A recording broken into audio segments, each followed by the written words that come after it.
సభ్యులు మల్లారెడ్డి గారు. గంగులో నా జర్రసేపే అందరికి అధ్యక్ష నమస్కారం. అధ్యక్ష మీరు నాకు అవకాశం ఇచ్చినందుకు చాలా చాలా ధన్యవాదాలు అధ్యక్ష. నాకు ఏం చేయాలనో ఎట్లా చెప్పాలనో ఏం చేయాలనో అర్థమైంది లేదు అధ్యక్ష. నేను పాలమ్మిన అధ్యక్ష, పువ్వులు అమ్మిన అధ్యక్ష, పెద్ద పెద్ద విద్యా సంస్థలు తెరిచిన అధ్యక్ష. ప్రపంచంలోనే భారతదేశంలోనే పెద్ద విద్యా సంస్థలు తెలంగాణ ఎవరికన్నా ఉన్నాయంటే అవి మల్లారెడ్డికి ఉన్నాయి అధ్యక్ష. కానీ ఇప్పుడు అంతా అయోమయం ఆగమాగం ఉంది అధ్యక్ష. ఎట్లా అంటే నా మేడ్చల్ నియోజకవర్గం అధ్యక్ష, భారతదేశంలోనే ఏకైక నియోజకవర్గం మేడ్చల్. నేను జిల్లా చెప్తలేను అధ్యక్ష, నియోజకవర్గం నాది పెద్దది అధ్యక్ష. 7 మున్సిపాలిటీలు, 3 కార్పొరేషన్లు, 61 గ్రామాలున్న ఏకైక మేడ్చల్ నియోజకవర్గం మల్లారెడ్డి అధ్యక్ష. మల్లారెడ్డి అధ్యక్ష, మల్లారెడ్డి. దాన్ని అతులం కుతులం చేస్తున్నారు అధ్యక్ష. దాన్ని జిహెచ్ఎంసీ అని. ఇప్పుడు నా తన 7 మున్సిపాలిటీలు ఉన్నాయి, 3 కార్పొరేషన్లు ఉన్నాయి, 61 గ్రామాలు ఉన్నాయి. అందులో 28 గ్రామాలు తీసి మున్సిపాలిటీలలో కలిపేసారు పక్కకునే గ్రామం. ఆ మున్సిపాలిటీలన్నీ ఇప్పుడు వాళ్ళ పీరియడ్ అయిపోగానే జనవరి 27కు అవి జిహెచ్ఎంసీలో చేస్తారట. నా టైంలో ఒక్కటే పీరియడ్ అయింది వాళ్ళు గెలిచి. నా దగ్గర ఒక్క మేడ్చల్ నియోజకవర్గంలోనే కార్పొరేటర్లు, కౌన్సిలర్లు, మేయర్లు, జిల్లా పరిషత్ చైర్మన్లు, సర్పంచ్లు, ఎంపీటీసీలు, వార్డు మెంబర్లు వీళ్ళందరూ కలిసి ఒక్క మేడ్చల్ల 444 మంది నా తన లీడర్లు ఎదిగిరు అధ్యక్ష. ఇవాళ వాళ్ళంతా మటాష్ అయిపోయారు. మొత్తం సగం మంది కాంగ్రెస్లకే వచ్చారు. అయోమయంలో పడిపోయారు వాళ్ళు మొత్తం కాంగ్రెస్లో. ఎందుకంటే మళ్ళీ ఎలక్షన్స్ వస్తాయి, మళ్ళీ మున్సిపల్ ఎలక్షన్స్ వస్తాయి, మళ్ళీ సర్పంచ్ ఎలక్షన్ వస్తాయి అంటే ఏ మున్సిపల్ లేదు, కౌన్సిలర్ లేరు, అన్ని జీవాలు కూడా వచ్చేసినాయి అధ్యక్ష. ఆల్రెడీ మున్సిపాల్లో గ్రామాలు కలిసిపోయినట్టు, మళ్ళా గ్రామాలని మున్సిపాల్ కూడా అన్ని జిహెచ్ఎంసీలో కలిసినట్టు. ఒకటి అధ్యక్ష, కల్పూరి తప్పు లేదు. 9 మున్సిపాలిటీలు అప్పుడు సరౌండింగ్ శేర్లింగంపల్లి కానీ కొద్బుల్లాపూర్ కానీ ఇవన్నీ కలిపినప్పుడు ఏమీ లేదు. ఇప్పుడు మా తాన కూడా మున్సిపాలిటీలలో ఇప్పుడిప్పుడే ఈ 5 ఏళ్ళనే డెవలప్ చేసినాం మేము. కానీ ఇప్పుడు ఇప్పటికి ఇంకా గ్రామీణ వాతావరణమే ఉంది, ఇంకా పొలాలే ఉన్నాయి, ఇంకా సరిగా బాత్రూమ్లు కూడా సరిగా లేవు ప్రజలకు, ఇంకా పెంకిటిల్లే ఉన్నాయి. అవన్నీ కూడా జిహెచ్ఎంసీలో కలిపితే పరిస్థితి ఇప్పుడు బంజారాల్లో జూబ్లీహిల్స్లో అదే ట్యాక్స్ ఉంటుంది, మా గ్రామాలలో అదే ట్యాక్స్ ఉంటుంది అధ్యక్ష.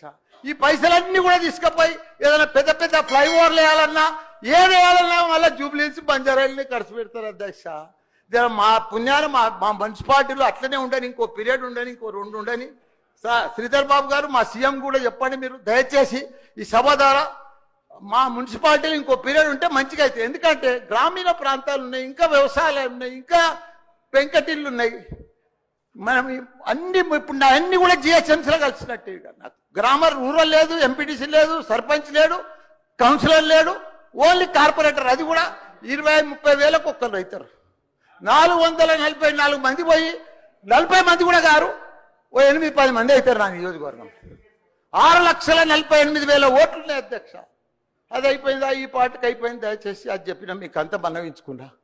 హైడ్రా భారతదేశంలోనే మన హైదరాబాద్ అంటే తెలంగాణ రాష్ట్రం అంటే ప్రపంచమంతా మోగిపోయింది అధ్యక్ష.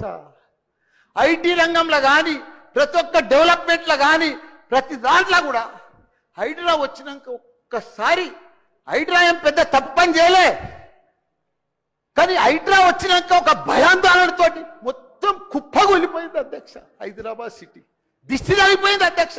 నువ్వేమన్నా అనుకో, ఎందుకంటే నాకు పెద్ద ల్యాండ్ బ్యాంక్ ఉంది, నాకు పెద్ద విద్యా సంస్థలు ఉన్నాయి, నాకేం నష్టం లేదు, నేనేం ఎఫ్టీఎల్లో లేను, బఫర్ జోన్లో లేను. నేను జనరల్గా చెప్తున్నా, అభివృద్ధి అమెజాన్, గూగుల్, ఫేస్బుక్, యాపిల్ లాంటి కంపెనీలు అమెరికా తర్వాత ఇక్కడ మన హైదరాబాద్ తెచ్చిండు మన కేటీఆర్ అధ్యక్ష. హెడ్ క్వార్టర్స్ ఈయనే ఉండే అధ్యక్ష. ఐటీలా మనం కర్ణాటక బెంగళూరు మించినాం అధ్యక్ష. 9 లక్షల మంది ఉద్యోగాలు చేస్తున్నారు, ఐటీ ఉద్యోగాలు. పెద్ద పెద్ద ప్రపంచం అంతా కూడా హైడ్రా తీసుకొచ్చి పెద్ద పెద్ద వాళ్ళకు బుగులు పట్టిపోయింది అధ్యక్ష. గరీబ్ వాళ్ళు అయితే గుండెలు వలిగిపోయినాయి అధ్యక్ష. మరి అది ఎందుకు తెచ్చిర్రో ఏమో మళ్ళీ నాకు అర్థం కాదు. ఇప్పుడు ఒకటి అధ్యక్ష, ఇప్పుడు నాయే కొన్ని ఎఫ్టీఎల్ ఉన్నాయి అనుకో, ఎగ్జాంపుల్ చెప్తా శ్రీధర్ బాబానా. మన ఇంట్లో మన సెల్ ఫోన్ లో చూస్తే మన భూమి వన్ జర్సెప్టి ద ఫ్లో ఆగిపోతుంది అన్న. మీకు దండం పెడతా, మీరంతా చాలా మేధావులు. మన ఇంట్లో కూర్చొని కూడా మన పొలం హైడ్రాల్ ఉందా, చెరువు ఎఫ్టీఎల్ ఉందా, బఫర్ జోన్లు ఉందా చూసుకోవచ్చు. అంత టెక్నాలజీ గూగుల్లోకి పోతే చూసుకోవచ్చు. చూసి ఎవరెవరికి ఉందో ముందే నోటీసులు ఇచ్చి ఓపికతో అర్జెంట్ ఏముంది, తెల్లారి శుక్రవారం పొద్దుగల్లే పోయి శనివారం పొద్దుగల్లే పోయి కూలగొట్టాలని ఏముంది అధ్యక్ష. నిదానంగా వాళ్ళు కూడా మన తెలంగాణ ప్రజలే, వాళ్ళంతా కూడా మీరు ఓటేస్తేనే మనం మంత్రిలో కూర్చున్నాం. మనం అంత ఆదల బాగా ఆధార్ చేసేది, టెన్షన్ చేసేది ఏం అవసరం. మంచిగా నోటీస్ ఇచ్చి బాబు చేంజ్ చేసుకో, మార్చుకో, చూసుకో, నీకు ఇది ఇస్తాం, గరీబోడు ఉంటే ఇది ఇస్తాం, ఈ బెడ్రూమ్లకు అని నిమ్మడంగా చేస్తే అయిపోయాయి కదా. ఇంకా 4 ఏళ్ళు ఉంది కదా మీకు, ఈ ఏడాదిలోనే ఫస్ట్ ఇయర్ చేయాలని ఏముంది. అన్ని కొన్ని చేసుకుంటా ఉండి. రియల్ ఎస్టేట్ అయితే అధ్యక్ష రియల్ ఎస్టేట్ అయితే కుప్ప కూలిపోయింది. ఏదైనా పెళ్లికి అమ్ముదామన్నా కొంటలేరు ఎవరు, పైసల రొటేషన్ లేదు, వ్యాపారాలు లేవు, బిజినెస్ లేవు, ఏమీ లేవు అధ్యక్ష. దయచేసి మీరన్నీ కూడా ఆలోచన చేయాలని మంత్రులు ఉన్నారు, అందరికి కూడా చెప్తున్నా, అందరికి కూడా దండం పెట్టి చెప్తున్నా. Thank you. నాకు ఏం చేయాలనో, ఎట్లా చెప్పాలనో, ఏం చేయాలనో అర్థమైంది లేదు అధ్యక్ష. నేను పాలమ్మిన అధ్యక్ష, పువ్వులు అమ్మిన అధ్యక్ష, పెద్ద పెద్ద విద్యా సంస్థలు తెరిచిన అధ్యక్ష, ప్రపంచంలోనే భారతదేశంలోనే పెద్ద విద్యా సంస్థలు తెలంగాణ ఎవరికన్నా ఉన్నాయంటే అవి మల్లారెడ్డికి ఉన్నాయి అధ్యక్ష. కానీ ఇప్పుడు అంతా అయోమయం ఆగం ఉంది అధ్యక్ష.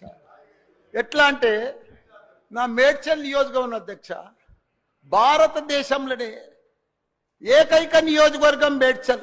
నేను జిల్లా చెప్తలేను అధ్యక్ష, నియోజకవర్గం నాది పెద్దది అధ్యక్ష. 7 మున్సిపాలిటీలు, 3 కార్పొరేషన్లు, 61 గ్రామాలున్న ఏకైక మేడ్చల్ నియోజకవర్గం మల్లారెడ్డి అధ్యక్ష. మల్లారెడ్డి దాన్ని అతులం కుతులం చేస్తున్నారు అధ్యక్ష. దాన్ని జిహెచ్ఎంసీ అని. ఇప్పుడు నా తన 7 మున్సిపాలిటీలు ఉన్నాయి, 3 కార్పొరేషన్లు ఉన్నాయి, 61 గ్రామాలు ఉన్నాయి. అందులో 28 గ్రామాలు తీసి మున్సిపాలిటీలలో కలిపేసారు పక్కకున్నాయి. ఆ మున్సిపాలిటీలన్నీ ఇప్పుడు వాళ్ళ పీరియడ్ అయిపోగానే జనవరి 27కు అవి జిహెచ్ఎంసీలో చేస్తారట. నా టైంలో ఒక్కటే పీరియడ్ అయింది వాళ్ళు గెలిచి. నా దగ్గర ఒక్క మేడ్చల్ నియోజకవర్గంలోనే కార్పొరేటర్లు, కౌన్సిలర్లు, మేయర్లు, జిల్లా పరిషత్ చైర్మన్లు, సర్పంచ్లు, ఎంపీటీసీలు, వార్డు మెంబర్లు వీళ్ళందరూ కలిసి ఒక మేడ్చల్ల 444 మంది నా తన లీడర్లు ఎదిగిరు అధ్యక్ష.